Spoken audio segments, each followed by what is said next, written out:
A dam water fall at a rate of 1000 kg per second from a height of 100 meter.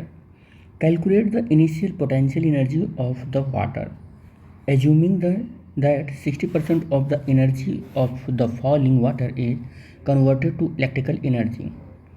Calculate the power generated. इतना देखो, अगर आपको एक dam दिया गया है और water fall the rate, water उसमें 1000 किलोग्राम गिर रहा है पर सेकंड, यानी कि आपको जो गिवन है ना सॉल्यूशन में वो लिखो। तो मास पर सेकंड आपको गिवन है या मास पर टाइम आपको गिवन है, मास पर टाइम गिवन है, यानी कि m/t गिवन है जो 1000 किलोग्राम पर सेकंड है। और हाइट कितना गिवन है, हाइट आपको गिवन है 100 मीटर। कैलकुलेट करना है initial potential energy. Potential energy जो होती है, पोटेंशियल एनर्जी जो होती है उसको यू से रिप्रेजेंट करते हैं और फार्मूला होता है mgh। पोटेंशियल एनर्जी का फार्मूला क्या होता है, mgh।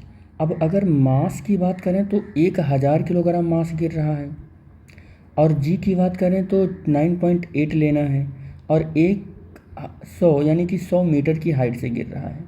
अगर आप इसको कैलकुलेट करोगे तो ये 9.8 आ जाएगा, और 10 टू द पावर 1 2 3 और 4 5, ये 5 आ जाएगा, और ये इतना जूल हो जाएगा पोटेंशियल एनर्जी। ये क्या आ जाएगा, ये इतना पोटेंशियल एनर्जी आ जाएगा, ये यू है, ये इतना पोटेंशियल एनर्जी आ जाएगा।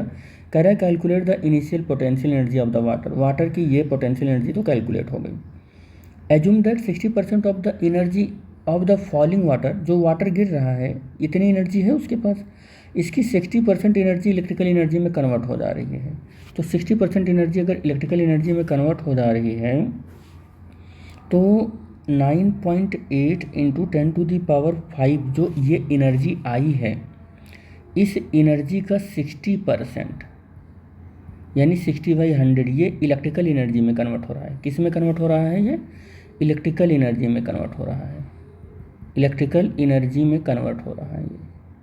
ये इतना इलेक्ट्रिकल एनर्जी में कन्वर्ट हो रहा है, यानी कि ये जो इलेक्ट्रिकल एनर्जी है वो कितना हो जाएगा, वो इलेक्ट्रिकल एनर्जी है वो कितना हो जाएगा, कितना हो जाएगा ये। तो इसको सॉल्व कर लो, 0 से 0 कैंसिल, ये हो जाएगा 9.8 और 10 टू दी पावर, ये 1 0 यहाँ जाएगा तो ये 4 हो जाएगा, ये कितना हो जाएगा 4 हो जाएगा, और ये जूल हो जाएगा, इतना जूल हो गया। ठीक है, अब कह रहा है कि अगर आपने ये सब कर लिया कि इलेक्ट्रिकल एनर्जी में कन्वर्ट हो रहा है, तो पावर कैलकुलेट करो। क्या कैलकुलेट करना है, पावर कैलकुलेट करना है। तो पावर इक्वल टू होता क्या है, पावर इक्वल टू एनर्जी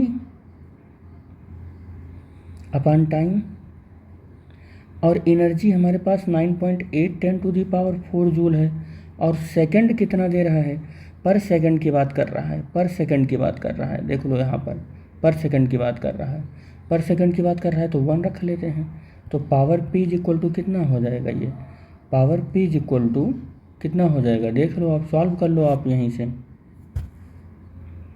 देखो एक मिस्टेक ये हो गया, मिस्टेक ये है, देखो ये 6 से मल्टीप्लाई नहीं किया हमने, यहाँ पर 6 भी होगा तो यहाँ पर 6 भी होगा, तो ये हो जाएगा 9.8 इंटू 6 और इंटू 10 टू द पावर 4, ये वाट हो जाएगा, क्या हो जाएगा, वाट हो जाएगा। सॉल्व कर लो अब, इसी को सॉल्व कर लो, कितना आ जाएगा, P इज इक्वल टू ये आ जाएगा 5.88 10 टू द पावर 5, कितना आ जाएगा, वाट आ जाएगा। ठीक है।